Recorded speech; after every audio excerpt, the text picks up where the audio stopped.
Fils et filles du bon Dieu, boulot sabbat de grâce et de bénédiction tout un chacun de vous pour ce jeudi de la 7e semaine.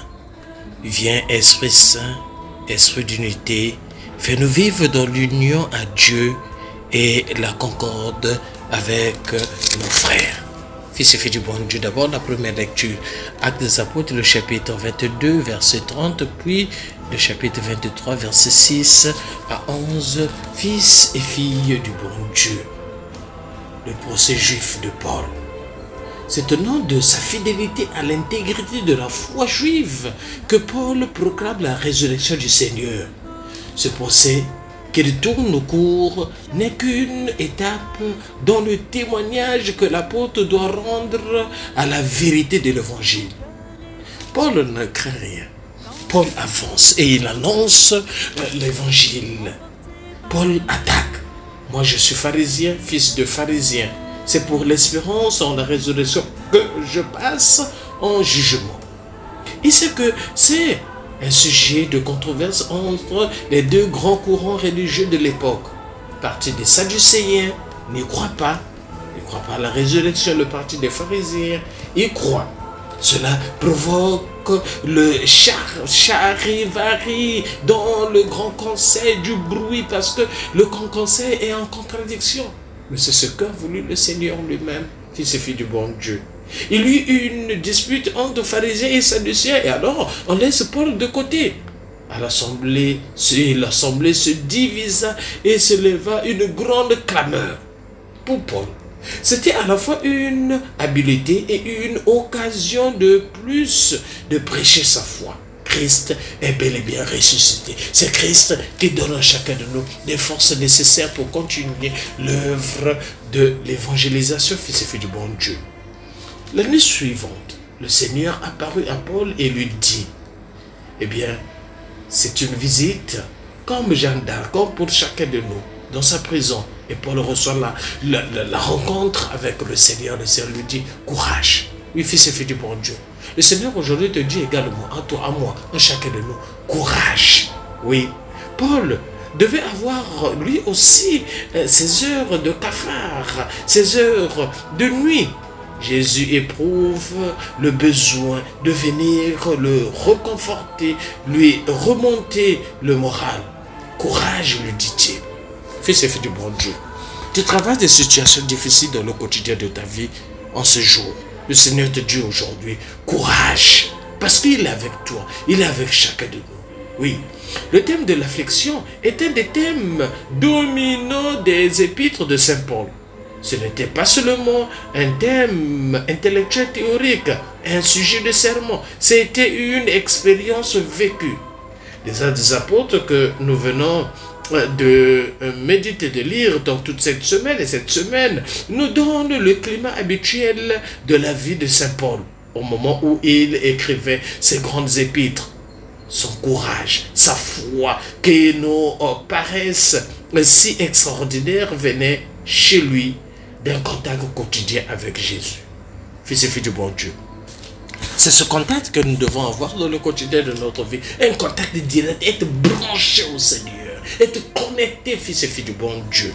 Oui, de même que tu m'as rendu témoignage à Jérusalem, ainsi faut-il que tu témoignes aussi à Rome. Et un répit lui est accordé. Jésus est avec lui, rien à craindre, se laisser conduire. Jésus est avec toi et avec chacun de nous, rien à craindre, fils et filles du bon Dieu. Avançons avec assurance avec le Seigneur, fils et filles du bon Dieu. L'évangile de ce matin, fils et filles du bon Dieu. Jean, le chapitre 17, versets 20 à 26. L'unité des croyants dans l'amour. Oui, la mission des disciples est de révéler le Père et son amour. Pour les hommes, oui, leur témoignage sera reçu dans la mesure où, unis les uns aux autres, ils vivront de l'amour même qui unit Jésus à son Père. Cet amour conduira tous les croyants à partager dans le Christ et avec le Christ la vie divine, fils et filles du bon Dieu. Oui, Jésus prie pour chacun de nous. Jésus prie pour ses disciples et pour chacun de nous, fils et filles du bon Dieu. Oui, s'il est pris, c'est pour que nous puissions demeurer fidèles à sa parole, pour que nous puissions demeurer forts. Voilà pourquoi nous dit aujourd'hui courage, fils et filles du bon Dieu. Oui, nous devons développer son œuvre, nous devons continuer son œuvre. Et il insiste que tout soit un. Comme toi, Père, tu es en moi et moi en toi, afin que le monde croie que tu m'as envoyé. Fils et filles du bon Dieu. Notre unité, notre entente, c'est un grand témoignage de conversion. Lorsque les chrétiens entre eux se divisent, mais est-ce que le monde, ceux qui ne prient pas, doivent croire à l'évangile, fils et filles du bon Dieu? Ça ne sert pas de se diviser, ça ne sert pas. Lorsque tu es dans ton église, soit, oh, église de réveil, assemblée de ceci, assemblée de cela, mais prêche la parole de Dieu. Mais tu es là seulement en train d'attaquer, attaquer telle église, attaquer ceci, les autres ont fait ceci. Mais non, prêche la parole de Dieu, convertis les chrétiens et soyons unis autour de la parole de Dieu qui convertit chacun de nous, fils et filles du bon Dieu. Oui, Jésus est là pour chacun de nous. Il prie pour cette unité, que tous soient un. Oui, être un, à plusieurs, ne faire qu'un. Oh, fils et filles du bon Dieu, c'est merveilleux. Rien de plus profond de cet amour. C'est celui de Dieu. L'amour des chrétiens a pour modèle l'amour même de Dieu. L'unité pour laquelle Jésus a donné sa vie, c'est celle-là. Comme nous en sommes loin, fils et filles du bon Dieu, dans nos églises, entre les églises, dans nos communautés, il y a des divisions parce qu'un tel veut te montrer, moi c'est moi, j'étais chrétien avant tout le monde, j'étais baptisé par Monseigneur, messieurs, par ceci. Non, fils et filles du bon Dieu, entre nos communautés, des groupes ou nos classes sociales, et entre nos groupes et nos classes sociales. Oui, c'est l'unité, c'est l'amour qui est missionnaire, qui amène à la foi, fils et filles du bon Dieu. C'est l'unité qui évangélise, fils et filles du bon Dieu. Si nous sommes unis, s'il y a l'amour entre nous, c'est un témoignage d'évangélisation, fils et filles du bon Dieu. Voilà, comme ils aiment, ils s'aiment. Oui, devant-on pour pouvoir dire de ceux qui ont la foi, de telle manière que cette foi devienne attirante, fils et filles du bon Dieu. Oui, cela suppose bien des renoncements à nos suffisances, à nos ngunda, à nos orgueils, à nos égoïsmes, fils et filles du bon Dieu. Montrons par le témoignage d'amour, par le témoignage d'unité, que nous sommes véritablement des fils et des filles du bon Dieu, fils et filles du bon Dieu.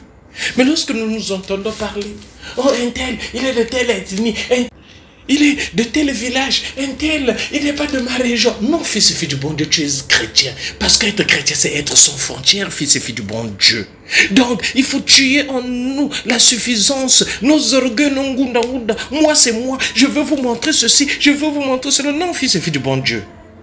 Le grand sommet de l'évangile, c'est la grande bonne nouvelle, l'amour même de Dieu, l'amour trinitaire que chacun de nous devons copier dans le quotidien de notre vie. Oui, celui dont le Père aime le Fils, l'amour absolu et infini de Dieu, partagé aux croyants, fils et filles du bon Dieu. Ce qui travaille au cœur de l'humanité, c'est cela. La relation d'amour, fils et filles du bon Dieu. Et cet amour est parfait, qui unit les personnes divines. Et cet amour est parfait, qui doit unir chacun de nous dans le quotidien de notre vie, fils et filles du bon Dieu. L'amour, c'est à travers les actes. L'unité, c'est à travers les actes. Ce n'est pas par les paroles, ce n'est pas par les théories. Tu donnes des théories, de la pratique. Écoutez la parole de Dieu, il faut faire ceci. Mais toi-même, est-ce que tu vis selon cette parole?